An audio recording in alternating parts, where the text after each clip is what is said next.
Hello guys, welcome to my channel my page. দেখো আমরা সপ্তমীতে বেরিয়েছি, দেখো কত কত জায়গায় আমরা গেছিলাম, সেই সব ভিডিও নিয়ে আমি তুলে ধরেছি। প্রথমে গেছিলাম হচ্ছে বিধাননগর থেকে নেমে 5 মিনিট পায়ে হাঁটা পথে। এই প্যান্ডেলটা কত সুন্দর করেছে। তারপরে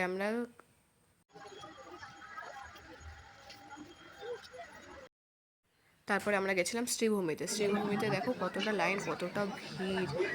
তারপর প্যান্ডেলের মুখে দেখো কত সুন্দরভাবে ভিডিও নিলাম। তারপর প্যান্ডেলে ঢুকে দেখো ঝাড়বাতি থেকে শুরু করে প্যান্ডেলটা দেখো কত সুন্দরভাবে সাজিয়ে তুলেছে। আর মাতৃপঞ্চমীকে খুবই সুন্দরভাবে সাজিয়েছে।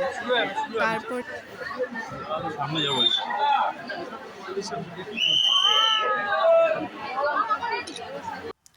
তারপর আমরা গেলাম মেট্রো স্টেশনে। মেট্রো ধরার পর তারপর আমরা গেলাম শোভাবাজার। দেখো কতটা ভিড় মেট্রো স্টেশনে।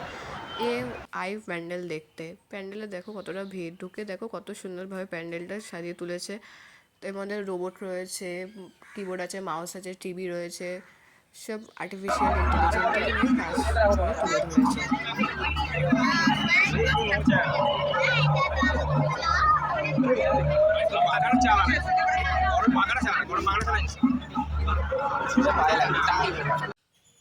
দেখো প্যান্ডেলের বুকে ঢুকে দেখো ঠাকুরের হাতে দেখো 10টা হাতে 10 রকম আর্টিফিশিয়াল দিয়ে করা রয়েছে।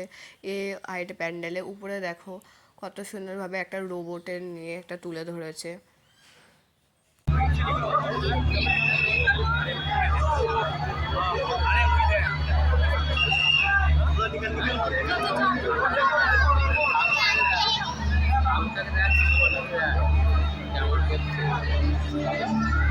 এআই প্যান্ডেল দেখার পর আমরা ওটা বেরিয়ে গেলাম। তারপর এখান থেকে প্রায় 6 মিনিট ডিস্টেন্সে তারপর একটা ঠাকুর দেখতে গেলাম। প্যান্ডেলটা হচ্ছিল তো বাংলা কার্টুনের বার্টেলি ক্রিয়েটেড প্যান্ডেল।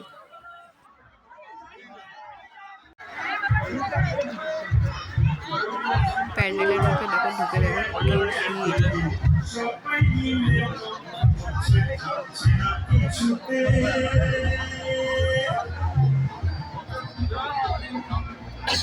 কত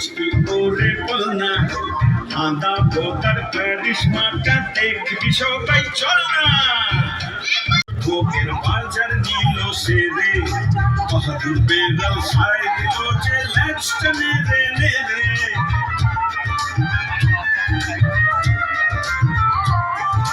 টানটিতে খাবু আর কেমিক্যাল দাদু ওরাও সামিল হলো বলো দুঃখা মাইকি। দেখো মাতৃপ্রতিমাকে তো একটুখানি ভিডিও নিতে আমি পেরেছি। দেখো কত সুন্দর লাগছে ভেতরটা খুবই সুন্দরভাবে সাজিয়ে। তারপরে আমাদের সপ্তমীর ব্লগ শেষ। তারপর নেক্সট পার্ট হচ্ছে অষ্টমীর ব্লগ।